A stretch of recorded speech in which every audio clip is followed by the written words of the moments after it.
Hey guys, what's up? Welcome back to the video। तो आज की इस वीडियो में हम लोग करेंगे अपना IQ टेस्ट कि हमारा ब्रेन कितना स्ट्रांग है, किस किस चीजों को झेल सकता है। तो हम लोगों ने ढूंढी है एक वीडियो, तो उस वीडियो की चलते हैं और मतलब स्टार्ट करते हैं वीडियो। तो चले शुरू करते हैं। अब सुबह के 4 बज रहे थे और सुबह के मेहुल आराम 4 से सो रहा था। तभी उसके पास एक कॉल आता है और उसे पता चलता है कि एक लैब के अंदर आग लग गई है और लैब के अंदर एक साइंटिस्ट फंसा हुआ है। मेहुल तुरंत अपनी कार से लैब पहुंच जाता है। लैब तीसरे फ्लोर पे बनी हुई थी और वहाँ पे बहुत जोरों से आग लगी हुई थी। बिल्डिंग के नीचे एक सिक्योरिटी गार्ड खड़ा हुआ था। मेहुल तुरंत उसके पास जाता है। सर, मैंने ही आपको कॉल किया था, मैं इस बिल्डिंग का सिक्योरिटी गार्ड हूँ। अंकल, ये आग कैसे लग गई और आप उस वक्त क्या कर रहे थे? सर, किसी ने मुझे पानी के साथ नींद की गोली खिला दी, इसलिए मैं सो गया था। Interesting, very very interesting. इसका मतलब किसी ने जानबूझकर आग लगाई है। अंकल, इस वक्त लैब के अंदर कौन कौन मौजूद है? सर, इस वक्त लैब के अंदर केवल डॉक्टर मनोहर काम कर रहे हैं, लेकिन वो अभी तक बाहर नहीं आए हैं। उनकी जान खतरे में है, इसलिए मैंने आपको कॉल लगाया। मेहुल तुरंत बिल्डिंग के तीसरे फ्लोर पे पहुंच जाता है, लेकिन वो लैब के अंदर नहीं जा पाता क्योंकि आग की लपेटें बहुत तेज थी। मेहुल को डॉक्टर मनोहर की आवाजें जोर जोर से आने लगती है। डॉक्टर मनोहर, आप कहाँ पर हैं? मैं आपको बचाने आया हूँ।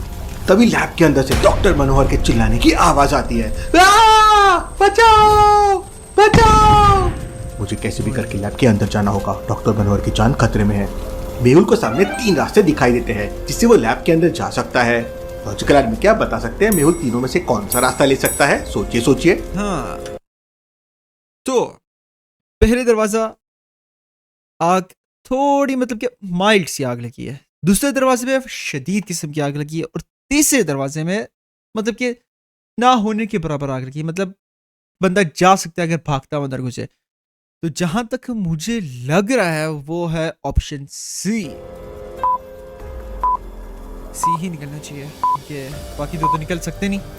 ध्यान से देखिए, पहले वाले दरवाजे पे आग बिल्कुल बीचों बीच चल रही है। मतलब ना तो मेहुल नीचे से जा सकता है और ना ही ऊपर से जा सकता है। दूसरे रास्ते पे आग बहुत ही तेज लग रही है और आग ने पूरे दरवाजे को कवर कर लिया है। लेकिन तीसरे दरवाजे को ध्यान से देखिए, आग केवल ऊपर की तरफ है, मतलब नीचे से जाया जा सकता है। तो जहां तक मुझे लग रहा है वो है ऑप्शन सी। स्टार्ट करो। मेहुल के बाजू में एक स्केटबोर्ड पड़ी हुई थी। मेहुल स्केटबोर्ड पे लेट जाता है और तीसरे दरवाजे के नीचे से लैब के अंदर पहुंच जाता है। लेकिन लैब के अंदर भयंकर आग लगी हुई थी। यहाँ तो बहुत भयंकर आग लगी हुई है, अगर मैं अंदर गया तो मेरी भी जान खतरे में हो सकती है। लेकिन मुझे कैसे भी करके डॉक्टर को बचाना है। मेहुल लैब के अंदर जाने के लिए कोशिश कर रहा था कि तभी अचानक लैब के अंदर धमाके होने लगते हैं।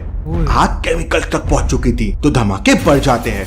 मेहुल तेजी से स्केटबोर्ड चलाता है और लैब के बाहर आ जाता है। लैब के अंदर एक के बाद एक धमाके बढ़ते जा रहे थे। वहाँ फायर ब्रिगेड भी आ जाती है और थोड़ी ही देर में आग बुझा देती है। पता नहीं डॉक्टर मनोहर के साथ क्या हुआ होगा।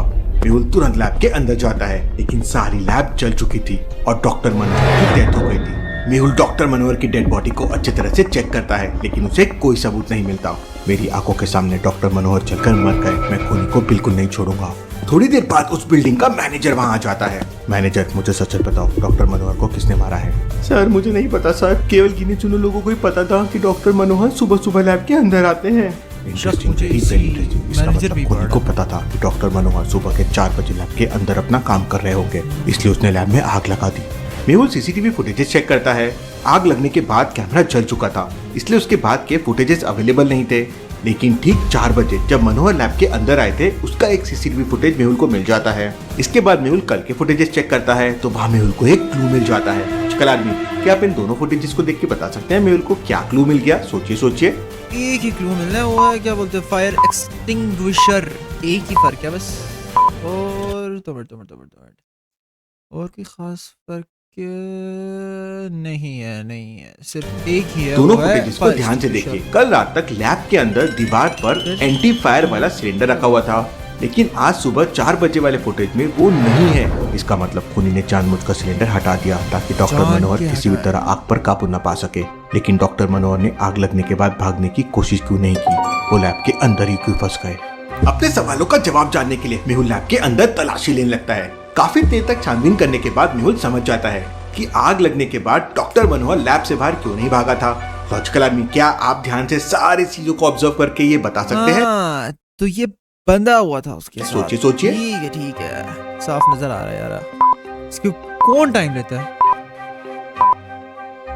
ध्यान से देखिए, टेबल के नीचे लोहे की जंजीर और एक ताला पड़ा हुआ है। ताला इसका पड़ा, मतलब पर खुद जंजीर ने तो डॉक्टर टूटी हुई है। मनोहर का हाथ लॉक कर दिया होगा, इसलिए वो लैब से भाग नहीं पाए। और जब उनकी बॉडी पूरी तरह से जल गई तो लोहे की जंजीर अपने आप बॉडी से अलग हो गई। मेहुल डॉक्टर मनोहर की डेड बॉडी लेकर बिल्डिंग से बाहर आ जाता है और वहाँ के सिक्योरिटी गार्ड और मैनेजर से कहता है, जब तक केस की छानबीन पूरी नहीं हो जाती बिल्डिंग के अंदर कोई नहीं जाएगा और तुम लोग सब यहीं पे रहोगे। इसके बाद मेहुल मनोहर की डेड बॉडी लेकर संजना की लैब में पहुंच जाता है। सुबह के 6 बज चुके थे। सिक्योरिटी के लिए दरवाजा एक पासवर्ड से लॉक था। इन चारों बटन पे मुझे बताओ कौन सी बटन ऑड वन आउट है। ध्यान से सोचना। हाँ, यहाँ पर है सब ब्लू और एक ही और है वो व्हाइट कार, तो पासवर्ड होगा व्हाइट कार। नहीं, उसके अंदर चला किसी कोई और कार को छोड़कर बाकी तीनों ब्लू कलर के हैं, लेकिन कार व्हाइट कलर की है। मेहुल फोन नंबर के बटन प्रेस करता है और लैब के अंदर चले जाता है। मेहुल डेड बॉडी को लैब के अंदर रखकर डॉक्टर संजना के लिए एक वॉइस मैसेज छोड़ देता है और वहाँ से निकल जाता है। मेहुल तुरंत उसी बिल्डिंग में वापस पहुंच जाता है जहाँ लैब के अंदर आग लगी थी। मेहुल सबसे पहले वहाँ के मैनेजर से पूछताछ करता है। मैनेजर, मुझे सच सच बताओ, क्या डॉक्टर मनोहर का किसी के साथ झगड़ा हुआ था? सर, डॉक्टर मनोहर बहुत ही अच्छे इंसान थे, उनका कभी किसी के साथ झगड़ा नहीं हुआ, लेकिन पिछले 4-5 दिनों से उनका एक दोस्त अक्सर उनसे मिलने आता है। Interesting, very very interesting. मुझे उस आदमी की फोटो चाहिए। मैनेजर अपने लैपटॉप से उस आदमी का फोटो दिखाता है। शाबाश मैनेजर, अब मैं इस आदमी का पता लगा लूंगा। मेहुल तुरंत सोनिया को वो फोटो भेज देता है। थोड़ी देर में मेहुल के पास सोनिया का कॉल आ जाता है। वो बताती है कि आदमी का नाम रमेश है, वो एक दूसरे शहर में जाना माना बिजनेसमैन है और उसके पास दवाइयाँ बनाने वाली फैक्ट्रीज भी है। सभी लोग उसे रमेश दादा के नाम से बुलाते हैं।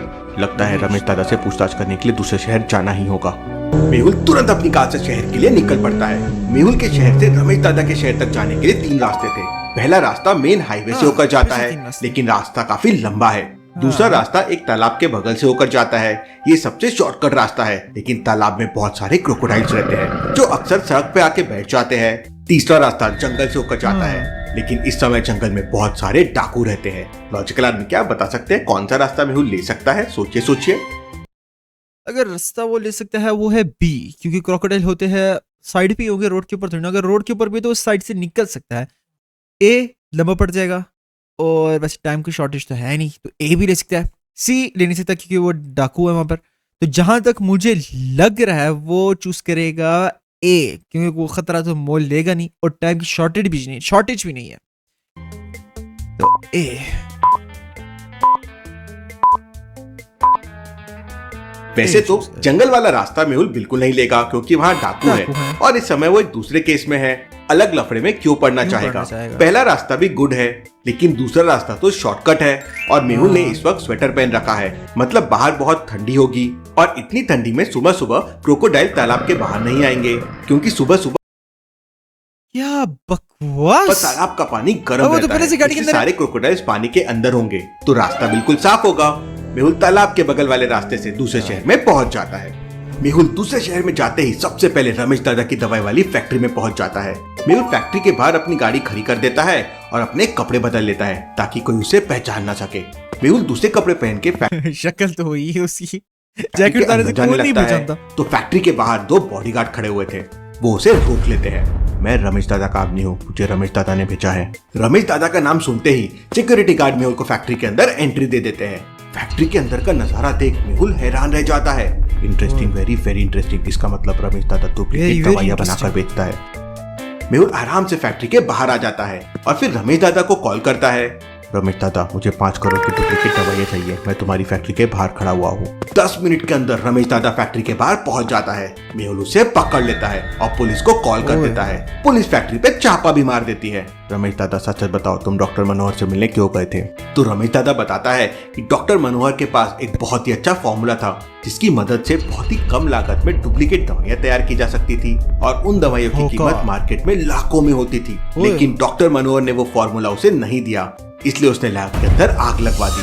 रमेश दादा, तुमने ज्यादा पैसे कमाने के लालच में डॉक्टर मनोहर का मर्डर कर दिया है। अब जेल में बैठकर डुप्लीकेट दवाइयां बनाते रहना। Case solve, detective Mehul rocks. तो ये था कातिल।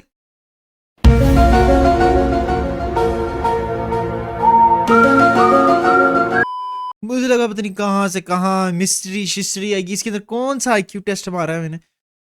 खैर एंड में कातिल निकला भाई साहब उसका दोस्त रमेश दादा। तो में निकलता है रमेश दाता कातिल। बड़ी कोई बेकार एंडिंग की, पर खैर स्टार्टिंग बड़ी बड़ी परफेक्ट जा रही थी। वहां पे आके गंद मारा है, जहाँ पे मगर में चले सीन आके, उसके बाद से सारी आगे गंदी मार दिया उन लोगों ने। खैर अगर आप लोगों को वीडियो पसंद है लाइक कर देना, चैनल पर नहीं तो सब्सक्राइब कर देना। मिलता हूं मैं जल्द आप लोगों को एक नई वीडियो के साथ। Peace out.